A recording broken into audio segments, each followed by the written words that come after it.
Hello students, आज जो हमारा पहला टॉपिक है वो है प्योरीफिकेशन ऑफ कॉलॉइडल सोल।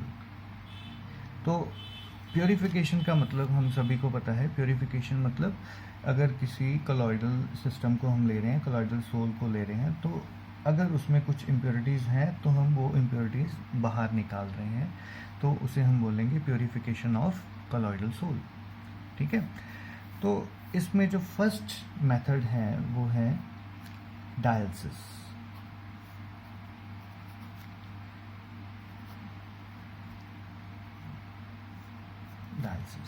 तो डायलिसिस वर्ड हम सब ने सुना होगा। मेडिकल प्रोफेशन में हम डायलिसिस वर्ड यूज़ करते हैं। डायलिसिस प्रोसेस वहाँ पे हम क्या यूज़ करते हैं मेडिकल प्रोफेशन में, जिन पेशेंट्स की किडनीज फेल हो जाती हैं, रीनल सिस्टम फेल हो जाता है, तो उनके ब्लड को प्योरीफाई करने के लिए जो मेथड यूज़ करते हैं उसको बोलते हैं डायलिसिस ऑफ ब्लड। ठीक है। तो यहाँ पे हम डायलिसिस कैसे यूज़ कर रहे हैं, तो फर्स्ट चीज़ इसमें जो अंडरस्टैंड करने वाली चीज़ है, तो ड्यूरिंग डायलिसिस हम एक स्पेशल टाइप का पेपर यूज़ करते हैं जिसे हम बोलते हैं पार्चमेंट पेपर, या इसकी जगह एक और चीज़ होती है, दैट इज सेलोफेन पेपर। ठीक है।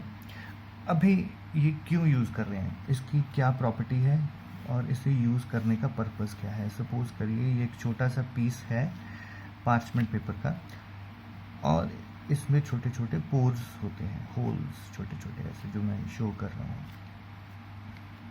ठीक है। अभी जो स्मॉल आयंस हैं और स्मॉल मॉलिक्यूल्स हैं इम्प्योरिटीज़ के, ये सारे हम यूज़ कर रहे हैं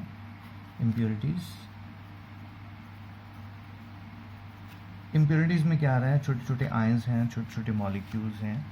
तो इस पेपर की ये प्रॉपर्टी होती है, पार्चमेंट पेपर की ये प्रॉपर्टी होती है, ये जो छोटे मॉलिक्यूल्स और छोटे आयंस हैं ये सारे के सारे इन पोर्स के थ्रू पास कर सकते हैं। ठीक है। बट जो कॉलॉइडल पार्टिकल्स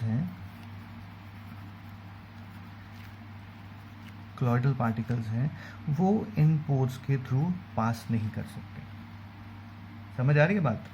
तो इम्प्योरिटीज़ में आयंस हैं, मॉलिक्यूल्स हैं, छोटे मॉलिक्यूल्स हैं, वो सारे के सारे इन पोर्स के थ्रू जो है पास कर सकते हैं, but colloidal particles in pores के थ्रू पास नहीं कर सकते। तो इस वजह के कारण, इस वजह से हम पार्चमेंट पेपर और सेलोफेन पेपर को यूज़ करते हैं। ठीक है। तो अभी इसका ऑपरेटर्स कैसा होता है, बड़ी सिंपल सी चीज़ है। जो एक डायलिसिस के लिए हम ऑपरेटर्स यूज़ करते हैं उसमें क्या है, देखिए एक कंटेनर होगा इस तरह से, उस कंटेनर में एक प्रोविज़न ये है कि यहाँ से वाटर, प्योर वाटर एंटर करता है, डिस्टिल्ड वाटर, और यहाँ से वो वाटर जो है बाहर निकलता है। कॉन्टीन्यूसली ये प्रोसेस चलती रहती है। वाटर यहाँ से आता है और वाटर जो है ऊपर से बाहर निकल जाता है। तो हम क्या करते हैं, यहाँ पे एक पार्चमेंट पेपर और सेलोफेन पेपर का एक पाउच बनाकर, इस तरह से हमने पाउच बनाया और इस पाउच को हमने वाटर के बीच में रख दिया, और इस पाउच में हमने जो है कॉलॉइडल सोल को डाल दिया। ठीक है। तो सपोज करिए जो ग्रीन है वो कॉलॉइडल पार्टिकल्स हैं, और जो यहाँ पे मैं रेड शो कर रहा हूँ वो सारी की सारी इम्प्योरिटीज़ हैं। ठीक है। तो वाटर यहाँ से आ रहा है और यहाँ से इसके अराउंड घूमकर ऊपर से बाहर निकल रहा है। ठीक है। तो ये प्रोसेस कॉन्टीन्यूसली चल रही है इस ऑपरेटर्स में। तो अभी क्या होगा, जैसे हमने ऊपर यहाँ पे पढ़ा है कि जो पार्चमेंट पेपर है उसके थ्रू इम्प्योरिटीज़ पास कर जाएंगी, तो क्या होगा, जितनी भी इम्प्योरिटीज़ उसके अंदर हैं वो सारी की सारी पार्चमेंट पेपर के थ्रू बाहर निकल जाएंगी और वाटर के साथ फ्लो करके यहाँ से बाहर निकल जाएंगी। तो धीरे धीरे ये प्रोसेस चलती रहती है और अल्टीमेटली क्या होता है, जितनी भी इम्प्योरिटीज़ इस पाउच के अंदर थी वो सारी की सारी बाहर निकल जाती हैं, और पाउच के अंदर सिर्फ और सिर्फ क्या बचता है, कॉलॉइडल सोल। ठीक है। तो इस तरह से हम इसे प्योरीफाई करते हैं। तो इस प्रोसेस को हम बोलते हैं डायलिसिस। ठीक है, डायलिसिस की एक और एक्सटेंशन है जिसको हम बोलते हैं इलेक्ट्रोडायलिसिस। तो हम यहाँ पे वर्ड यूज़ कर रहे हैं इलेक्ट्रो। ठीक है, तो इलेक्ट्रोडायलिसिस में क्या डिफरेंस है? तो सेम ऑपरेटर्स होता है इस तरह से, यहाँ से वाटर अंदर आ रहा है, यहाँ से वाटर बाहर निकल रहा है। सेम उसी तरह यहाँ पे हमने एक पाउच बनाकर उसमें अपना कॉलॉइडल सोल ऐड कर दिया, और पाउच किस चीज़ का है? Yes, parchment paper. तो इसमें डिफरेंस किस चीज़ का आता है? इलेक्ट्रो वर्ड हमने क्यों यूज़ किया है? तो हम इसके अराउंड जो हमने पाउच लगाया है, इसके अराउंड हम 2 इलेक्ट्रोड्स यहाँ पे ऐड कर देते हैं और उनको कनेक्ट कर देते हैं बैटरी से, पॉजिटिव और नेगेटिव टर्मिनल्स। ठीक है, तो इसका फ़ायदा क्या होता है हमें? इसका ये फ़ायदा होता है कि इलेक्ट्रोड्स लगाने से, इलेक्ट्रिक फील्ड प्रोवाइड करने से ये जो प्रोसेस है ये फास्ट हो जाती है। ठीक है, जो इम्प्योरिटीज़ हैं वो जल्दी बाहर निकलना शुरू कर देती हैं। तो जब हम इलेक्ट्रिक फील्ड अप्लाई करते हैं तो उसे हम रेफ़र करते हैं इलेक्ट्रोडायलिसिस। क्लियर है? तो बड़ी सिंपल सी चीज़ थी ये डायलिसिस। सेकंड जो हमारा मेथड है प्योरीफाई करने के लिए वो है अल्ट्रा फिल्ट्रेशन। तो सेकंड जो हमारा है ultra filtration.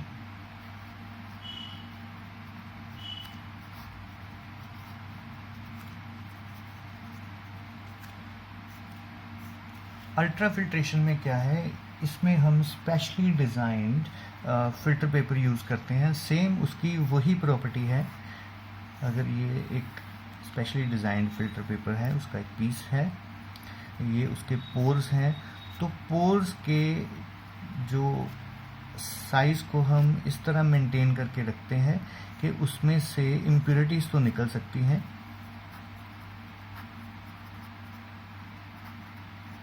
But colloidal particles उसमें से नहीं निकल पाएंगे।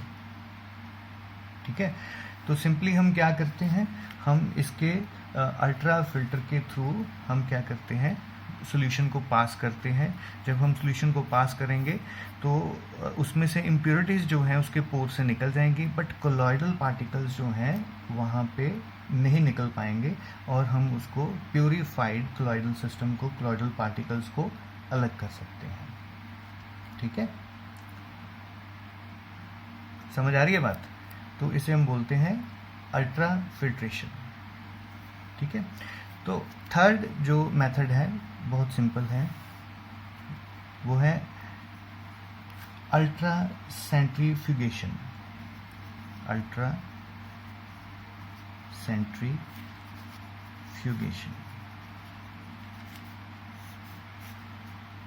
तो ultra centrifugation, first of all centrifugation का मतलब क्या है? तो इसमें नॉर्मली हम क्या करते हैं, एक टेस्ट ट्यूब लेते हैं, उस टेस्ट ट्यूब में एक सॉल्यूशन डाल देते हैं। ठीक है, तो इस अपरेटस में क्या होता है, जो सेंट्रीफ्यूगल मशीन होती है या सेंट्रीफ्यूगल अपरेटस होता है, इसमें हम जो टेस्ट ट्यूब है उसको इस तरह से लगाते हैं। मैं आपको सिंप्लीफाई एक बनाकर दिखाता हूँ। यहाँ पे ऐसे लगाते हैं, थोड़ा हॉरिजॉन्टली।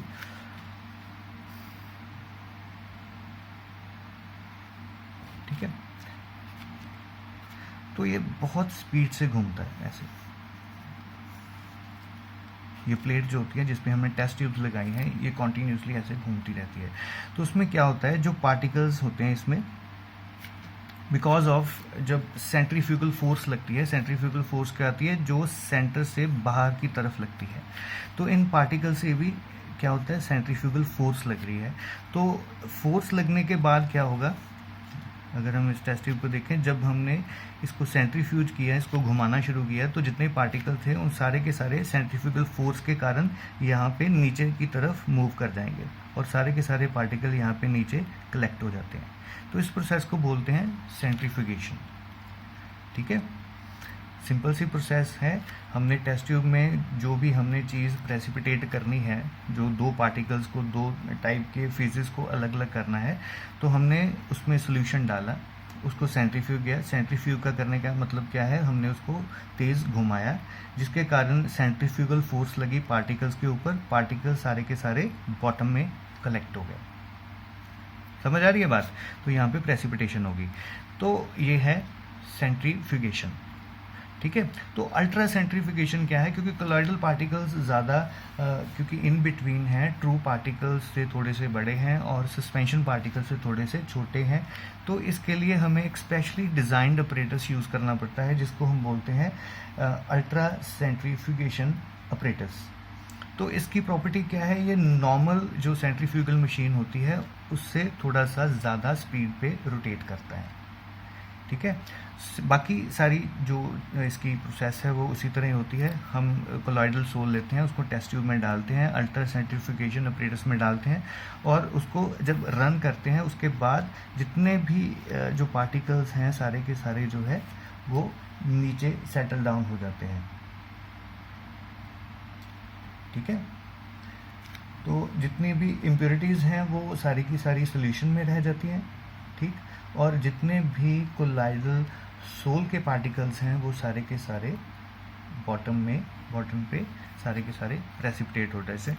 तो हम क्या करते हैं, तो इन प्रेसिपिटेट्स को बाहर निकाल लेते हैं और बाकी के सोल्यूशन को डिस्कार्ड कर देते हैं। तो इसे हम बोलते हैं सेंट्रीफ्यूगेशन, ठीक है। तो ये 3 मेथड्स हैं इसको प्योरीफाई करने के लिए, ठीक। नेक्स्ट जो टॉपिक है इसमें हम कुछ प्रॉपर्टीज पढ़ेंगे, properties of colloidal system.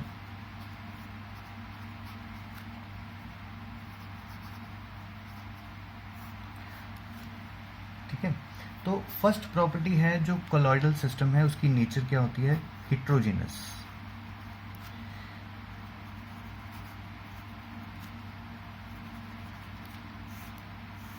Heterogeneous का मतलब क्या है कि जो इसमें दो अलग अलग फेजेस हैं, dispersed phase and dispersion medium, वो हम अलग अलग देख सकते हैं, ठीक है। इसका मतलब क्या है, it consist of 2 different phases, that is dispersed phase and dispersion medium. तो इसकी नेचर क्या हो गई, यस, हिट्रोजीनस, ठीक है।